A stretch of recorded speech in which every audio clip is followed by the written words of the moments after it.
Sekarang ni orang dah tak nak letak nama anak Najib, orang dah tak nak letak nama anak Hanafi. Kita tambah satu lagi nama yang mungkin orang dah tak nak letak dah lepas ni, Butch. Butch lah siap nama baru Pit Dan dekat main roster. Apa benda sih? What the fish? So what's up bro, sis dan daripada sekalian, Hazwan Shah Bebe, hashtag bukan Zizan, the best palatau in the world. Video kali ni aku nak cover 4 poin yang berlaku dekat Smackdown sahaja Tapi sebelum aku teruskan, kalau korang nampak topi ataupun snapback yang aku pakai ni, topi Padu Babe, snapback Padu Babe ni, kata kalau korang berminat dapatkan snapback ni, link untuk dapatkan snapback ni aku letak dekat ruangan description dekat bawah. Link Shopee ya guys.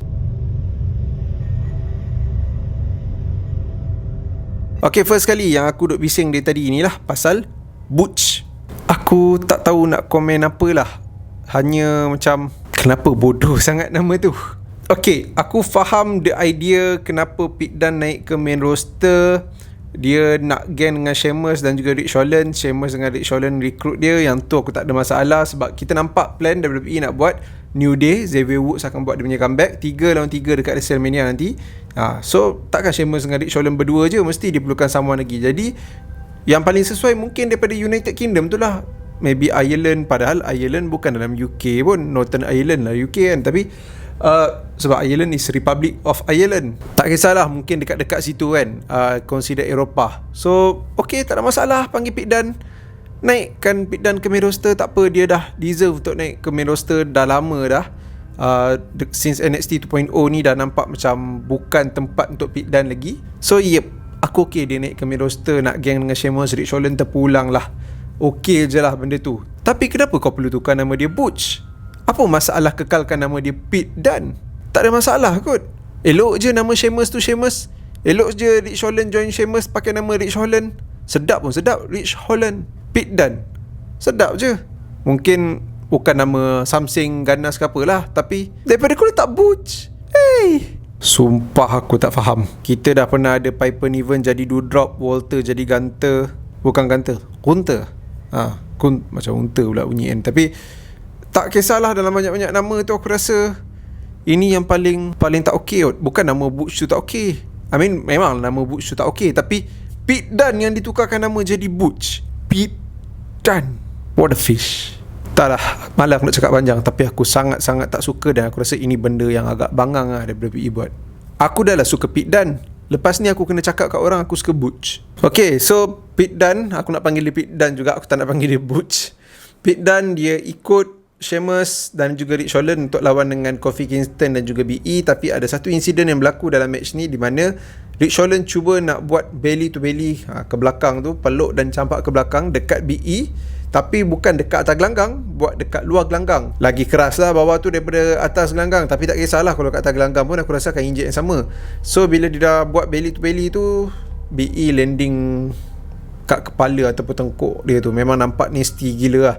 Dan bila tengok benda tu aku rasa macam, oi, kalau kepala dia keras macam Madcap Moss hari tu, alhamdulillah lah, okey lah.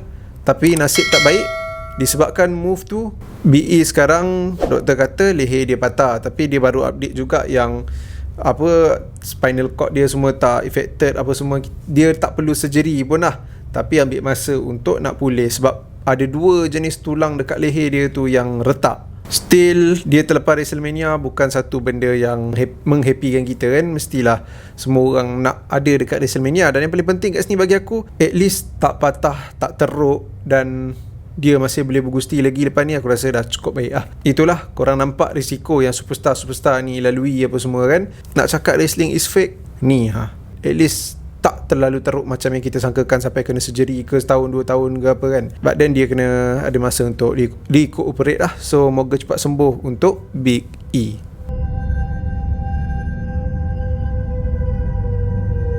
Jey Uso lawan dengan Rick Books. Mesti korang pelik kan kenapa aku nak cover match ni. Aku nak cover match ni sebab okay, kita kenal Jey Uso ni sebagai the right hand man, gang dengan Roman Reigns dalam kumpulan Bloodline. Dan dia pernah main event Hell in a Cell lawan dengan Roman Reigns untuk WWE Universal Champion. Dia bagi fight jugalah dekat Roman, tak adalah bodoh-bodoh kalah macam tu je kan. Tapi nak cerita pasal bodoh-bodoh kalah macam tu je kan, dia boleh kalah macam tu je dengan Rick Books clean.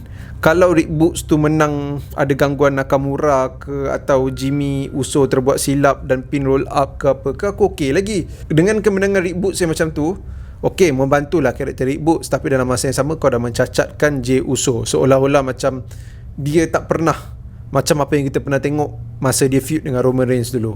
Yang tu aku tak suka lah. And then point yang last kali aku nak cerita, yang tadi first pasal Butch, and then BE, Jey Uso, dan last kali ni pasal Intercontinental Champion. Aku suka match Ricochet dan juga Sami Zayn. Aku tak kata match ni best gila, tapi at least dia diletakkan pada tempat yang dipatut diletakkan, iaitu pada main event. Aku rasa macam wah, bagus akhirnya WWE acknowledge Intercontinental Champion ni. Mula nak naikkan prestige Intercontinental Champion ke ni kan. Sebab yelah, kau tengok Dynamite ke, tutup dengan TNT Championship punya match, dia orang punya mid-card title. So kenapa WWE tak boleh tutup Raw dengan SmackDown untuk US dan juga Intercontinental Champion? So SmackDown tutup dengan Intercontinental Champion. Aku dah okey dah semua, dengan Ricochet menang cleannya lagi. Ingat tutup macam tu je lah. Nak juga dia orang selitkan momen Ronda Rousey dengan Charlotte dekat backstage, dekat atas kereta tu, tengah bergaduh semua benda tu kan. Aku okey segmen tu, adegan tu tak ada masalah. Tunjuklah sebelum match Ricochet dengan Sami Zayn. Kenapa kau nak kacau match ataupun title yang on the way nak nampak diprestigekan ni? At the end macam ada yang lagi penting sebenarnya. Yes, SmackDown Women's Champion darjat dia lagi tinggi, tapi kau dah terlepas peluang untuk nak buat Intercontinental Champion tu nampak lagi wow. But then still aku happy dia letak je match ni dekat main event. But then just that yang moment Charlotte dengan Ronda ni, janganlah kacau. Bukan selalu pun Intercontinental Champion dapat peluang menyinar macam ni. So itu je lah benda yang aku nak cerita pasal SmackDown minggu ni. Video ni mungkin up hari Isnin. Selasa malam kita akan buat live main 2K22 GM mode. Jemput layan semua video yang korang nampak dekat skrin korang sekarang ni. I'll see you guys again in the next video. Terima kasih. Datang lagi. Mother Father.